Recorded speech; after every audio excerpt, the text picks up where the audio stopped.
you had a great weekend or that you're 5 days away from one. I'm Carl Azouz. First up, a gap was bridged on Saturday between two sides that have been separated since 1949.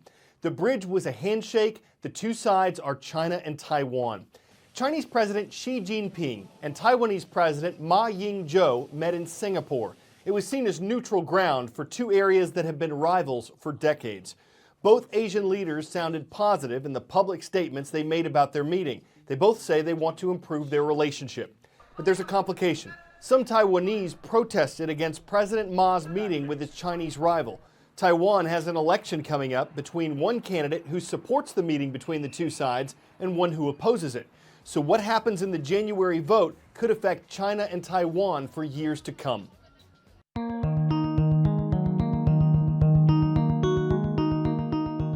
This island of 23 million people is a vibrant democracy and a U.S. ally that sits just across the sea from the world's largest one-party state.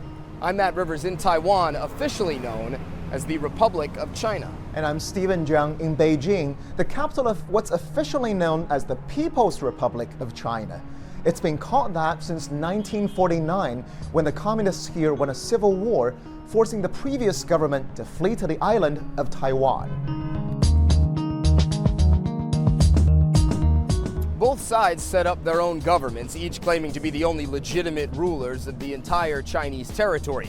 Decades of hostility ensued. There was no travel, no trade, or communications between the two, and the threat of military action was a constant presence. But those tensions began to ease in the 1990s. That's when Beijing and Taipei came to an agreement on the so-called One China policy. Both sides acknowledged, despite the existence of two governments, there is only one nation of China, and that paved the way for economic and cultural cooperation. Businesses from Taiwan have invested billions of dollars here on the mainland, home to 1.3 billion people and the world's second largest economy. And millions of mainland tourists have flocked to Taiwan after direct flights resumed. Taiwan's next presidential election is in January of 2016, and that could pose a problem for China because the candidate leading the polls at the moment is from an opposition party that favors Taiwan to become an independent state. That's something Beijing simply will not tolerate. China insists Taiwan is a renegade province that must be reunited with the mainland by force if necessary. Both governments say that's all the more reason to strengthen communication and build mutual trust. But whether that trust can be built in Taiwan remains to be seen.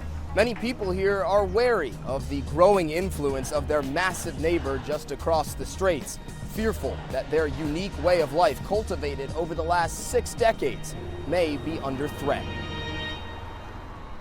For 7 years and most of Barack Obama's presidency, there's been a lot of back and forth over something called the Keystone XL pipeline.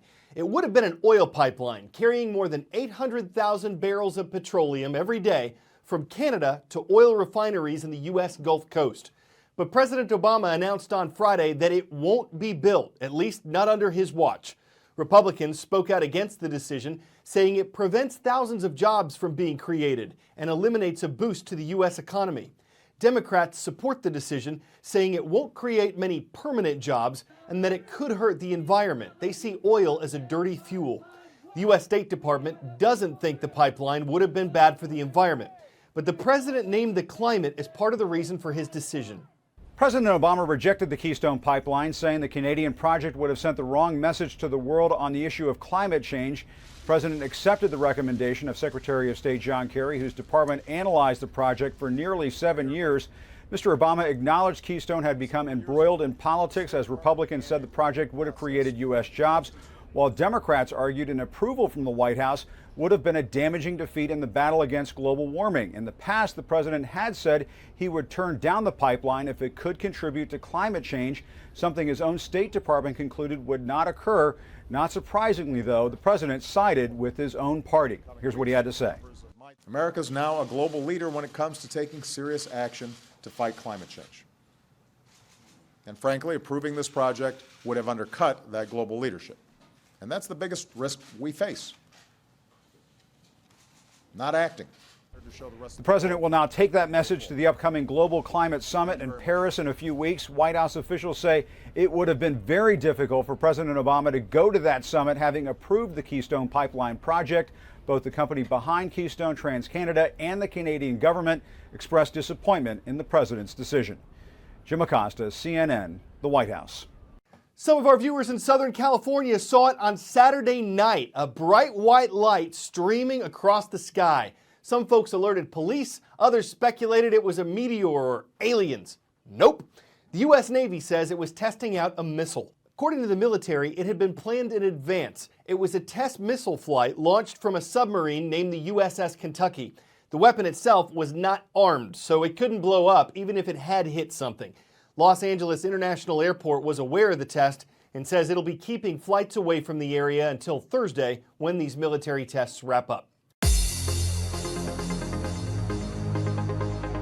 My old school dream job would have been town crier. I'd start off every roll call saying, "Hear ye, hear ye." Now presenting the Knights. Reading Middle School is in Middletown, Delaware. Thank thee for watching.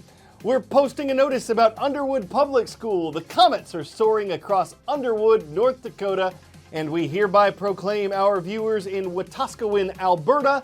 Queen Elizabeth Junior High School represents part of our Canadian viewership. At the moment, it's not possible to get someone to Mars and back alive. One of NASA's 5 active missions, called MAVEN, involves a satellite orbiting Mars that took more than 10 months to get there from Earth. Still, because NASA hopes to put someone on Mars one day, they're getting all the information they can from MAVEN and its $672 million mission. Thanks to the space probe MAVEN, we now have some clues in the mystery of Mars's shift from a warmer, wetter environment to the cold, dry desert it is today.